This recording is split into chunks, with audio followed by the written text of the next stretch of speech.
नमस्कार, देश न्यूज देख रहे हैं आप और मैं हूं आपके साथ दामिनी। बुलेटिन की शुरुआत करेंगे, इससे पहले नजर डालते हैं कुछ हेडलाइंस पर। अमेरिका में हाउस स्पीकर को हटाया, पहली बार रूलिंग पार्टी के सांसदों ने उनके खिलाफ वोट डाला। 11 अक्टूबर को नए स्पीकर का चुनाव।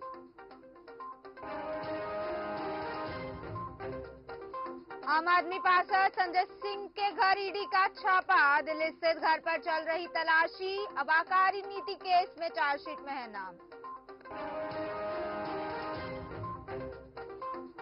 रेल मंत्री ने Vande Bharat sleeper version concept की तस्वीरें शेयर की। कोच के रूफ में लाइटिंग्स होंगी, कार में चढ़ने के लिए 5 स्टेप सीढ़ी। दिल्ली में स्क्रीनिंग कमेटी की बैठक, कांग्रेस के 80 नाम तय, 15 ऐसे सीनियर नेता जो पिछला चुनाव हारे।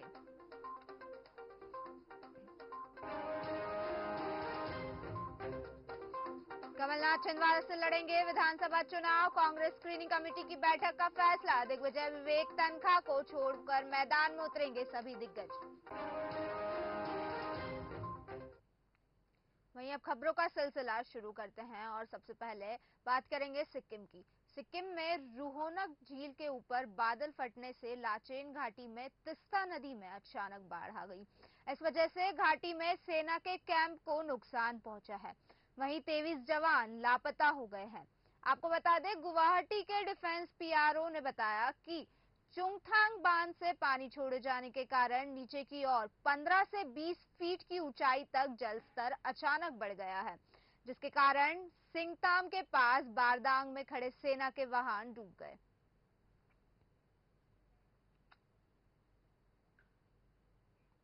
भिंड जिले के ग्राम अकलौनी में राज्य मंत्री ओपीएस भदौरिया ने नए विद्युत उपकेंद्र का लोकार्पण किया। आपको बता दें, इसकी लागत 1.5 करोड़ रुपए है। वहीं राज्य मंत्री ओपीएस भदौरिया ने कहा कि अकलौनी में विद्युत सब स्टेशन बनने से करीब 1 दर्जन गांव को बिजली पर्याप्त मात्रा में मिलेगी। साथ ही कहा कि हाल ही में उन्होंने महगांव विधानसभा क्षेत्र को करीब 1,000 करोड़ की अधिक लागत के बड़े विकास कार्यों की सौगात दी है और क्षेत्र के विकास के लिए हर संभव प्रयास किया है।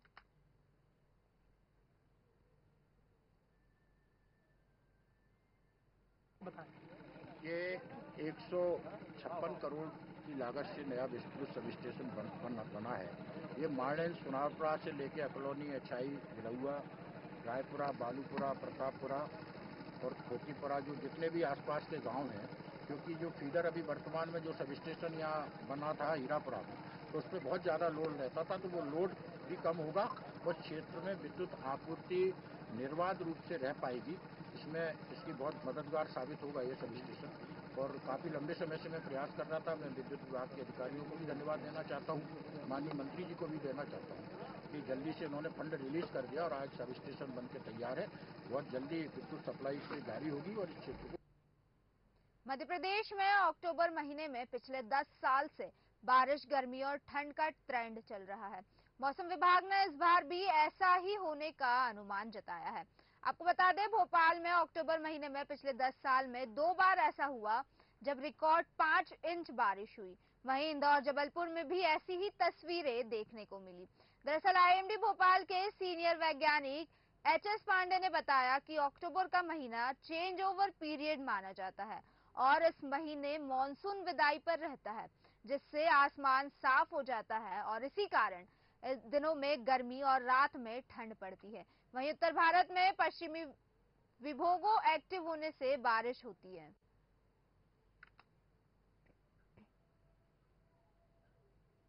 मध्य प्रदेश कांग्रेस के अध्यक्ष और पूर्व मुख्यमंत्री कमलनाथ छिंदवाड़ा से चुनाव लड़ेंगे। साथ ही अरुण यादव, अजय सिंह, सुरेश पचौरी, डॉक्टर गोविंद सिंह, कमलेश्वर पटेल समेत सभी प्रमुख नेता भी चुनावी मैदान में उतरेंगे। वहीं आपको बता दें, पूर्व सीएम दिग्विजय सिंह और विवेक तनखा को चुनाव नहीं लड़ाया जाएगा। दरअसल दिल्ली में कांग्रेस की स्क्रीनिंग कमेटी की बैठक में यह निर्णय लिया गया और आपको बता दें, इस बैठक में विधानसभा चुनाव के उम्मीदवारों की पहली सूची के नामों पर मंथन किया गया है और सूत्रों के मुताबिक पहली सूची फाइनल की जा चुकी है। वहीं केंद्रीय चुनाव समिति की बैठक में मंजूरी के बाद ये सूची घोषित कर दी जाएगी।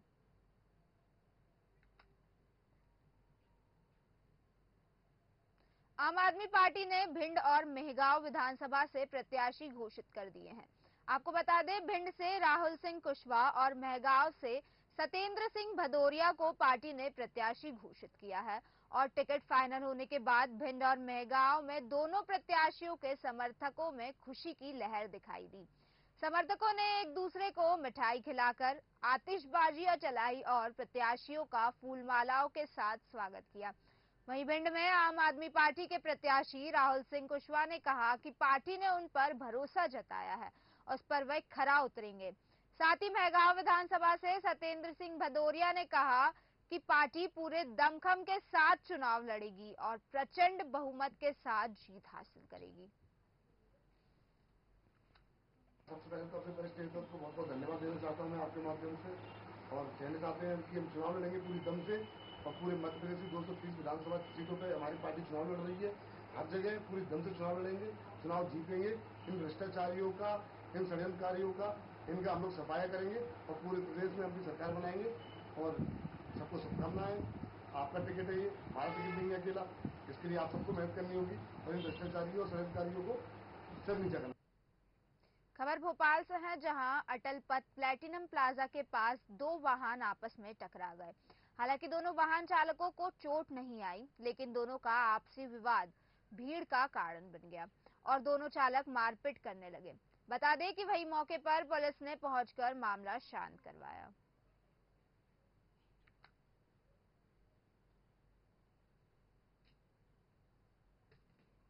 आगामी विधानसभा चुनाव के लिए फाइनल वोटर लिस्ट बनाने का काम पूरा हो गया है और अंतिम वोटर लिस्ट का प्रकाशन आज होगा।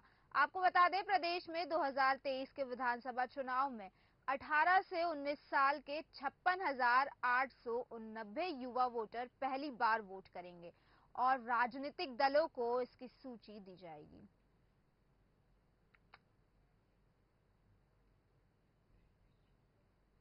आम आदमी पार्टी के राज्यसभा सांसद संजय सिंह के घर बुधवार सुबह ईडी की टीम पहुंची और ये छापेमारी संजय के दिल्ली वाले घर में हो रही है। बताया जा रहा है कि ये तलाशी आबकारी नीति केस के सिलसिले में हो रही है। दरअसल आबकारी नीति केस की चार्जशीट में संजय सिंह का नाम है। वहीं इससे पहले 24 मई को इसी केस में संजय सिंह के करीबियों के यहां ईडी ने छापा मारा था।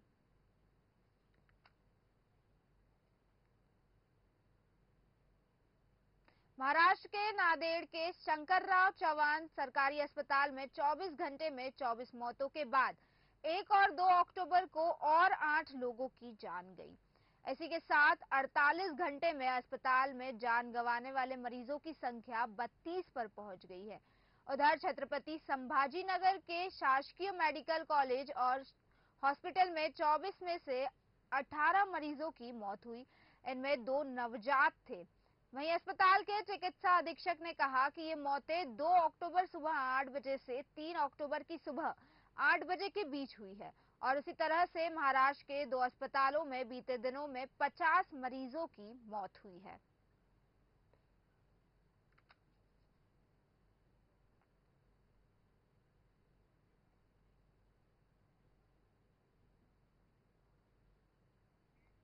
जालंधर के थाना डिवीजन नंबर 4 में यदि आप कैप्री या निकर पहनकर जा रहे हैं तो सावधान हो जाइए। इस तरह की ड्रेस पहनकर जाने वालों को थाने के बाहर खड़ा संतरी अंदर घुसने नहीं देगा। थाने में आने वाले लोगों के लिए प्रभारी ने ड्रेस कोड लागू कर दिया है और थाने के मुख्य द्वार पर एक जगह नहीं बल्कि 2 जगह नोटिस चस्पा कर दिए गए हैं कि थाने में कैप्री निकर पहनकर आना मना है।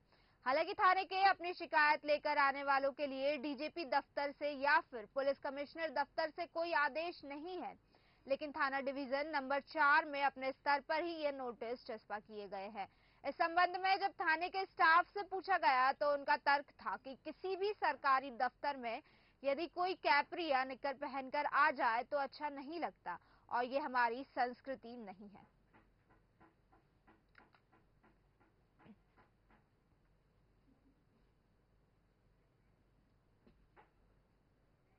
हरियाणा स्टाफ सिलेक्शन कमीशन ने प्रोफेसर भरने के लिए 1,54,000 कैंडिडेट को बड़ी राहत दी है। आयोग ने इस उम्मीदवारों को गलतियां सुधारने के लिए 2 दिन का टाइम दिया है। वहीं अब लॉगिन कर अपना प्रिंट ले सकेंगे। अब उन्हें अपनी शैक्षणिक योग्यता पूरी दिखाई देगी और वह प्रिंट लेकर उस पर सिग्नेचर दोबारा अपलोड कर सकते हैं। अच्छी बात यह है कि जिन कैंडिडेट्स के सिग्नेचर रह गए थे वे भी अब प्रिंट लेकर दोबारा पेपर को अपलोड कर सकेंगे। वहीं आयोग ने स्पष्ट किया है कि उम्मीदवारों ने प्रेफरेंस भरा है उसमें कोई छेड़छाड़ नहीं हो सकेगी, केवल प्रिंट लेकर सिग्नेचर ही अपलोड हो पाएंगे।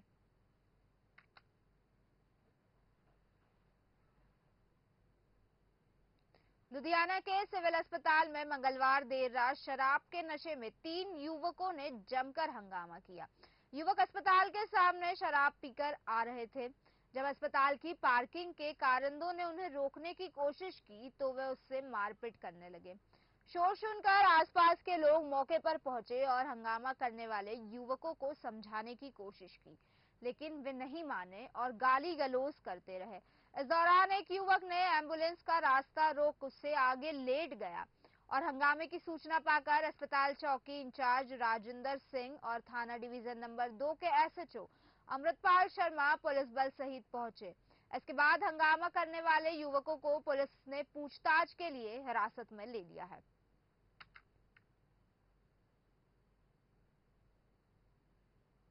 जबलपुर के एक कॉलोनी में दिन दहाड़े चोरी की घटना को अंजाम दिया जा रहा है और पुलिस प्रशासन है कि मुख्य दर्शक बने इस तरह की वारदातों को देख रहा है। ताजा मामला रामनगर का है, जहां पर एक सूने मकान में चोर ने दिन दहाड़े घर में घुसकर सामान निकाला और फिर वहां से रफूचक्कर हो गया। आपको बता दें, चोरी की ये वारदात पास लगे सीसीटीवी कैमरे में कैद हुई है, जिसका वीडियो भी सोशल मीडिया पर वायरल हो रहा है। दरअसल चोर करीब आधे घंटे तक पहले तो घर के आसपास रैकी करता रहा और फिर घर के अंदर घुसकर पानी की मोटर और कुछ कीमती सामान लेकर फरार हो गया।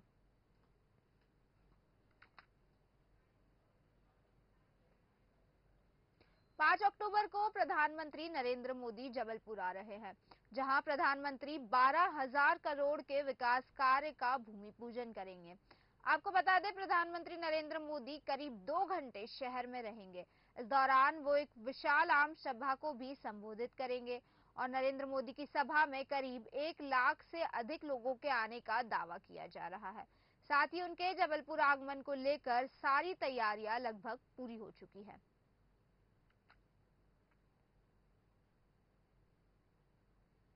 भाजपा नेता सोनाली फोगाट की मौत के मामले में एक बड़ा अपडेट सामने आया है। पता चला है कि सीबीआई टीम पिछले सप्ताह हिसार स्थित फोगाट के आवास पर पहुंची थी। टीम ने लॉकर खोला और उसमें से सामान ले गई। सोनाली की बहन रुकेश पुनिया और उसके जीजा अमन पुनिया ने आरोप लगाए हैं कि उनकी गैर मौजूदगी में सीबीआई ने लॉकर खोला। उन्होंने कहा कि आखिर इस केस में सीबीआई हमसे क्या छिपा रही है। हमसे कई बार अनुरोध किया गया था, इसके बावजूद सीबीआई परिवार का सहयोग नहीं कर रही है। वहीं 23 अगस्त 2022 की सोनाली फोगाट की संदिग्ध हालत में मौत हो गई थी। परिजनों ने सोनाली के पीए सुधीर सांगवान और उसके सहयोगी सुखविंद्र पर हत्या का केस दर्ज कराया था। हालांकि गोवा पुलिस ने 25 अगस्त 2022 को दोनों आरोपियों को हिरासत में ले लिया था। बाद में परिवार के लोगों की मांग पर यह मामला सीबीआई को सौंप दिया गया और 2 महीने पहले इस मामले में सुधीर सांगवान को जमानत मिल चुकी है।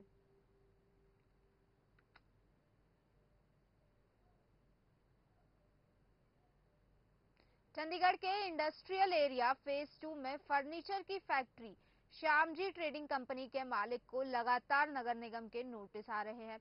ये नोटिस उन्हें फायर विभाग से अनापत्ति प्रमाण पत्र यानी कि एनओसी न लेने पर भेजा गया है। फैक्ट्री की जांच कर इस पर जुर्माना लगाया जाएगा। वहीं फायर विभाग की टीम इसके लिए रिपोर्ट तैयार कर रही है। दरअसल फायर विभाग की टीम की तरफ से जांच में पाया गया कि फैक्ट्री के अंदर उचित वेंटिलेशन नहीं था। पहली मंजिल पर लगा टीन शेड पूरी तरह से ढका हुआ था। अगर यह आग दिन के समय लगती तो यहां पर दम घुटने से किसी की भी मौत हो सकती थी। वहीं फैक्ट्री के अंदर जाने का रास्ता सामान से बंद किया गया हुआ है, जो कि फायर विभाग के नियमों के खिलाफ है।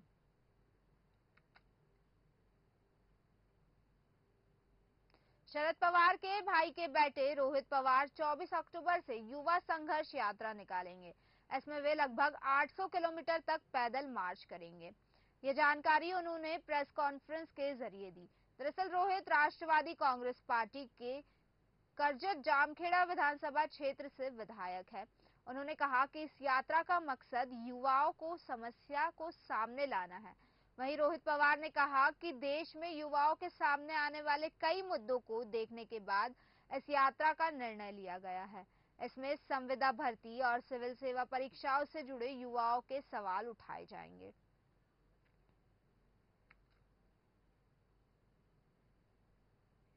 महीनों के इंतजार के बाद आखिरकार कालका शिमला रेलवे फिर से बहाल हो गई है। आपको बता दें, करीब 50 यात्रियों को लेकर कालका से रेल शिमला पहुंची। वहीं इसमें करीब 20 विदेशी यात्री भी सवार थे। दरअसल भारी बरसात से हुई आपदा के दौरान कालका शिमला रेलवे यात्रा प्रभावित हुई थी। ऐसे में जब स्थिति सामान्य होने की ओर बढ़ रही है तो कालका शिमला रेलवे भी सुचारू होने की दिशा में है। पहली बार में सफर करा इस ट्रेन में, तो कैसा सफर लगा आपको इस ट्रेन का जो आई है, क्योंकि 3 महीने बाद शिमला यहाँ पर पहुंची है, आपको कैसा लगा? हाँ, तो हमें तो बहुत बढ़िया लगा। आज तो बहुत खुशी का ठिकाना नहीं हमारी। कई सारी टनल लगी और उन्होंने जो बताया था कि 102, 103 टनल पड़ेगी, वो अच्छी सी लगी। तो इस सफर में सबसे अच्छा आपको क्या लगा जब इसमें आपने सफर किया? सफर में सबसे अच्छा वो लगा जो भाइयों ने इतना काम करा ये पीछे में ट्रैक में जो काम किया, और उन्होंने बहुत अच्छा काम करा। ठीक है सर, आपका नाम क्या है? सर मेरा नाम दिनेश वराडे है। आप कहाँ से सर? हम भी नागपुर से, महाराष्ट्र से। तो कैसा रहा सर आपका सफर? 3 महीने बाद शिमला आज ट्रेन पहुंची और आपने ही सफर इसमें किया है। हाँ, हमको बहुत अच्छा लग रहा, बहुत अनुभव यानी अच्छा लगा इसमें। हाँ जी, क्योंकि इतनी सारी पहाड़ियाँ हम पहली बार देखे। पहाड़ियाँ, वादी, पूरी वादियाँ वगैरह। तो वापसी भी ट्रेन में करेंगे आप? हाँ, वापसी भी ट्रेन में ही करेंगे फिर। काफी लास्ट मोमेंट पे ऐसा प्लान चेंज हो गया और हम लोगों ने टॉय ट्रेन ले लिया। हमें पता नहीं था कि ऐसे ही फर्स्ट एंड 4 महीने बाद जा रही है, बट अब एक्सपीरियंस नया कुछ मिला देखने के लिए। आपका एक्सपीरियंस कैसा रहा? मैम नाम बताइए आप, आपका एक्सपीरियंस कैसा रहा इस सफर का?